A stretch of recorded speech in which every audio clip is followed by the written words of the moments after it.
अस्सलाम वालेकुम। आज जो हमने करना है वो हमने फरमेश थ्योरम करना है। फरमेश थ्योरम की सबसे पहले हम स्टेटमेंट देख लेते हैं। स्टेटमेंट क्या कहती है कि आपके पास जो है कोई प्राइम नंबर है पी, ठीक है ना, और आप सपोज करते हैं कि जो प्राइम नंबर पी है ये ए को डिवाइड्स नहीं कर रहा, यानी कि p does not divides and a क्या है, ए जो है कोई भी नंबर है, ठीक है। देन आपने कहते हैं प्रूफ जो करना है वो ये करना है कि a raise to power p minus one is congruent to one mod p, ठीक है ना, ये आपने प्रूफ करना है। चलिए जी, अब इसके हम प्रूफ की तरफ चलते हैं। अच्छा जी, चलिए प्रूफ की तरफ आते हैं। प्रूफ में सबसे पहले जो है हमारे पास क्या है, कहते हैं हमें स्टेटमेंट जो था हमने सपोज किया था कि पी डज नॉट डिवाइड से। अगर पी जो है वो ए को डिवाइड नहीं कर रहा तो इसके मतलब है इन दोनों के दरमियान कुछ भी कॉमन नहीं है। अगर इन दोनों के दरमियान कुछ भी कॉमन नहीं है तो सिर्फ और सिर्फ एक वन कॉमन होगा। तो इसका जीसीडी हम ये लिख सकते हैं कि पी और ए का जीसीडी जो है वो किसके इक्वल है, वन के इक्वल। अच्छा जी, आगे चलते हैं। आगे जो है कहते हैं हमें पता है, it is well known that कहते हैं one two three up to so p minus one जो है वो क्या होगा, R R S modulo p कहते हैं सिस्टम बनाएगा, यानी कि रिड्यूस्ड रेजिड्यू सिस्टम बनाएगा।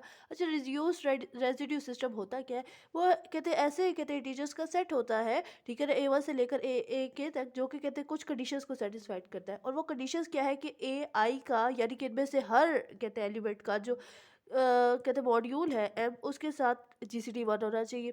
फिर जो है यानी कि ये तो कंडीशन सेटिस्फाइड है कि पी और ए, यानी कि ये ए है तो इनका जो जीसीडी वो तो वन है।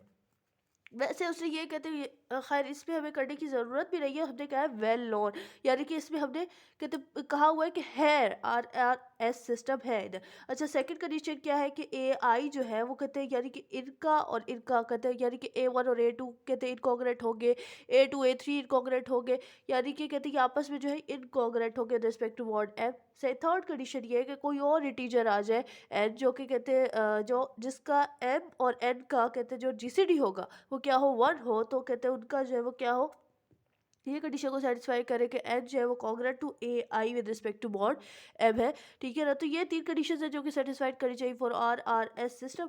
ये मैंने इसलिए लिख दी क्योंकि आगे जो है कहते हैं हम एक सपोज करेंगे तो उसमें जो है हमें कहते हैं इसको यूज़ करना है, और इसमें कौन सी कंडीशन को यूज़ करनी है, सेकंड कंडीशन को कि ए I is not congruent to ए जे, ठीक है। अच्छा जी, तो अब हम थोड़ा सा आगे चलते हैं। इस सेट को, ये जो वन से लेकर पी माइनस वन तक का सेट था, इसको अगर हम ए से मल्टीप्लाई कर देते हैं, जो कि कहते हैं हमने ए को इंटीजर था तो ए से मल्टीप्लाई कर देते हैं, a two a three up to so p minus one a two ए।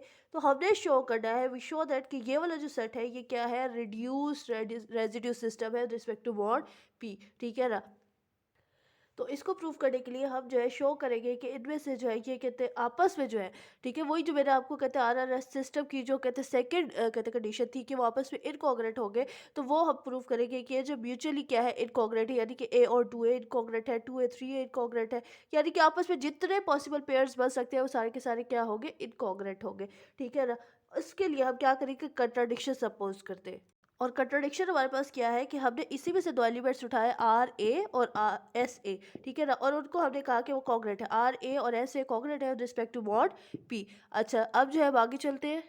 इसका क्या मतलब होगा कि अब जो इधर हम डेफिनेशन लगाते हैं, कांग्रेस की डेफिनेशन लगाते हैं, पी जो है वो डिवाइड्स करेगा इधर किसको, r a minus s a को, ठीक है ना। पी को आप जो है कहते हैं इधर ए कॉमन ले ले, ठीक है ना, ए कॉमन आ जाएगा, आर माइनस एस हो जाएगा, ठीक है ना। तो उसके बाद जो है चूंकि सिंस पी जो था वो ए को तो डिवाइड नहीं कर रहा, ठीक है ना, तो ये हमने शुरू में सपोज किया था, तो यहाँ पे दो ही कंडीशन थी, पी या तो ए को डिवाइड करेगा या फिर आर माइनस एस को डिवाइड करेगा। ए को तो वो डिवाइड कर ही नहीं सकता क्योंकि शुरू में हमने सपोजिशन ले ली थी। तो यहाँ पे जो है पी किसको डिवाइड करेगा, आर माइनस एस को डिवाइड करेगा। अच्छा, अब जो है अगर आर माइनस एक्स को ये डिवाइड कर रहा है तो अब जो है इधर हम दोबारा से कहते हैं कांग्रेस की जो डेफिनेशन अप्लाई करते हैं कि r is congruent to s, ठीक है, with respect to mod p, ठीक है, r is congruent to s with respect to mod P, ये वाला कहते हैं अब डेफिनेशन अब बन गई। बट ये आर और एस कहाँ से बिलोंग कर रहे हैं, ये तो इस वाले सेट से बिलोंग कर रहे हैं, one two three up to so p minus one, ठीक है ना, इस सेट से बिलोंग करे। लेकिन ये वाला जो सेट था ये तो पहले ही हमने कह दिया था कि ये क्या है, ये तो आर आर एस है, यानी कि रिड्यूस रेजिड्यू कहते सिस्टम से बिलोंग करता है। और अगर ये रिड्यूस रेजिड्यू सिस्टम से बिलोंग करता है तो इसके आपस में सारे जितने भी पॉसिबल पेयर्स हैं उनका वो इनकॉन्ग्रेंट हो गया, यानी कि वन टू से इनकॉन्ग्रेंट होगा, टू थ्री से इनकॉन्ग्रेंट होगा, वन थ्री से इनकॉन्ग्रेंट होगा। तो इसी में से अगर दो एलिमेंट्स उठाए आर और एस तो वो भी इनकॉन्ग्रेंट होंगे। तो इसका मतलब है आर और एस जो कॉन्ग्रेंट कह रहे हैं हम, ये तो कहते गलत बात है, ये तो नहीं कहते ठीक। अच्छा जी, तो मैंने लिख भी दिया है कि which is not possible because हमारे पास जो सेट है 1, 2 से लेकर p-1 तक का जो सेट है, वो क्या है हमारे पास, वो तो RRS reduced residue system with respect to mod p, और उसके लिहाज से जो है क्या है, इसमें मौजूद, इस सेट में मौजूद सारे के सारे एलिमेंट्स जो है वो क्या है, आपस में इनकॉन्ग्रुएंट है। ठीक है? इसका क्या मतलब हुआ कि R जो है ना, यानी कि जो हमने शुरू में सपोज़ किया था, शुरू में सपोज़ हमने कंट्राडिक्शन क्या ली थी कि RA जो है वो कॉन्ग्रुएंट है SA के रिस्पेक्ट टू मॉड p। पर इस कॉन्ग्रुएंसी को प्रूव करते करते हमें कहते ऐसी चीज़ पे पहुंच गए, ऐसे रिजल्ट पे पहुंच गए जो कि बजाते खुद गलत था। तो इसका मतलब है कि हमने जो शुरू में लिया था कि r a is congruent to s से, वो ही गलत है। ठीक है ना, वो इनकॉन्ग्रुएंट है। RA is congruent incongruent to SA with respect to mod p। अगर जो है ये चीज़ इनकॉन्ग्रुएंट आ रही है, इसका मतलब है ये वाला जो सेट है, ये किससे बिलोंग करता है, ये इससे बिलोंग करता है, A up to so on p-1 into a. ठीक है ना, इस सेट से बिलोंग करता है। और इसके भी अगर एलिमेंट्स जो हैं वो आपस में इनकॉन्ग्रुएंट है, म्यूचुअली इनकॉन्ग्रुएंट है, तो इसका मतलब है वो क्या है कि तो वो आर रिड्यूस्ड रेजिड्यू सिस्टम बनाएंगे। ठीक है ना। अच्छा जी, वो रिड्यूस्ड रेजिड्यू सिस्टम बनाएंगे। अच्छा जी, तो हमारे पास जो जो दोनों सेट्स है, 1, 2 से लेकर p-1 तक का सेट था, ये तो हमने शुरू में कह दिया था कि ये जो है कहते क्या है, रिड्यूस्ड रेजिड्यू सिस्टम कहते हैं। ठीक है ना। लेकिन जो दूसरा जो हमने सेट लिया था, इस सेट को जब ए से मल्टीप्लाई किया था, एक और सेट बना था, उसको हमने प्रूफ किया है कि वो RRS सिस्टम है। ठीक है ना। तो ये जो है कहते हैं, अगर ये दोनों सेट RRS सिस्टम है, इसका मतलब है इन दो, ये मतलब कि इसके एलिमेंट्स, जो पहला सेट है उसके एलिमेंट्स भी आप म्यूचुअली इनकॉन्ग्रुएंट है, दूसरे सेट के एलिमेंट्स भी म्यूचुअली इनकॉन्ग्रुएंट है। तो फिर जो है कहते अब जो है कहते एक और बस मज़ीद एक ही कंडीशन बच सकती है कि ये दोनों सेट आपस में जो है ना, इनके एलिमेंट्स जो है वो क्या हो, म्यूचुअली कॉन्ग्रुएंट हो। ठीक है ना, यानी कि 2 is congruent to 2 with respect to mod p हो जाए, या कहते हैं a is congruent to 1 with respect to mod p हो जाए। तो हमने यही बात इधर लिख दी कि फॉर ईच आई, और आई कहाँ से कहाँ तक बिलोंग कर रहे हैं, इनमें से ही कोई कहते हैं 1 से लेकर p-1 के दरमियान ही कोई कहते हैं हम नंबर उठा लें। ठीक है, और for unique there exist a unique j, और जे भी क्या है, वो भी कहते हैं 1 और p-1 के दरमियान का ही कोई नंबर है, सच दैट क्या होगा, आई ए, यानी कि इस सेट का जो एलिमेंट है वो कॉन्ग्रुएंट होगा इस सेट के एलिमेंट से with respect to mod p. ठीक है। अच्छा जी, तो जो बात ये आई a is congruent to j mod p जो है, ये बात इसको मैंने अब कहते हैं वर्डिंग में भी लिख दिया कि so the element of the set p-1 integers, यानी कि इस सेट के इंटीजर्स ए से लेकर p-1 इंटू ए तक के जो इंटीजर्स है वो कॉन्ग्रुएंट है किसके, इस सेट के, यानी कि 1 से लेकर p-1 तक के इंटीजर्स के कॉन्ग्रुएंट है with respect to mod P. ये बात मैंने इधर लिख दी।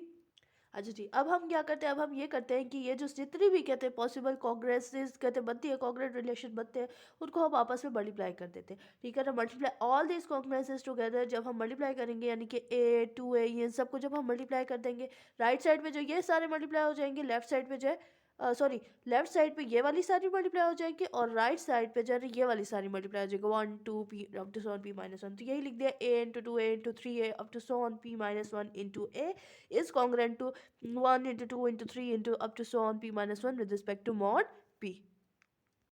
अच्छा जी, नेक्स्ट स्टेप मैंने ये किया है कि मैंने जो है लेफ्ट साइड से कहते ए को कॉमन ले लिया है। कितने ए हैं इधर, इधर जो है कहते हर एलिमेंट के साथ ए, और कितने नंबर ऑफ एलिमेंट्स हैं, p-1 एलिमेंट्स हैं, तो इधर जो है p-1 कहते ए जो है ना वो कहते इधर से कॉमन लेंगे। तो इधर जब मैंने कॉमन लिया, ए कॉमन लिया, और उनके थे कितने ए थे, वो p-1 ए थे। अब देखो अगर 2 ए होते हैं, उनको जब हम मल्टीप्लाई करते हैं तो ए की पावर 2 हो जाती है, 3 ए होते हैं तो ए की पावर क्यूब हो जाती है। तो p-1 ए थे, तो उनको जब हम मल्टीप्लाई करेंगे तो ए की पावर p-1 हो जाएगा। ठीक है। अब हम आगे चलते हैं, और जो है हम क्या करते हैं, ये देखिए क्या है, 1 2 3 अप टू सोन p-1, और अगर इसको हम गौर करें तो ये जो है p-1 का फैक्टोरियल है, यानी कि p-1 से एक कम करते जाए अप टू सोन 1 तक आ रहा है। ठीक है ना, a raise to power p-1 is congruent to p, इधर भी जो है p-1 का क्या है, फैक्टोरियल है with respect to mod p। ठीक है, ये हो गया। उसके बाद जो है अगर आप देखें तो दोनों साइड में p-1 का फैक्टोरियल है, अगर आप p-1 से डिवाइड करें तो आपके पास क्या हो जाएगा, p-1 के फैक्टोरियल से डिवाइड करें तो आपके पास जो है दोनों साइडों पे कैंसिल हो जाएगा, इधर कैंसिलेशन लॉ अप्लाई करें तो आपके पास ये कैंसिल हो जाएगा, a raise to power p-1 is congruent to 1 mod p। और अगर आप याद करें स्टेटमेंट को, तो आपके पास जो थी कुछ यही चीज़ थी जो आपने प्रूव करनी थी, और यहाँ पे हम ये प्रूव कर चुके हैं। ठीक है।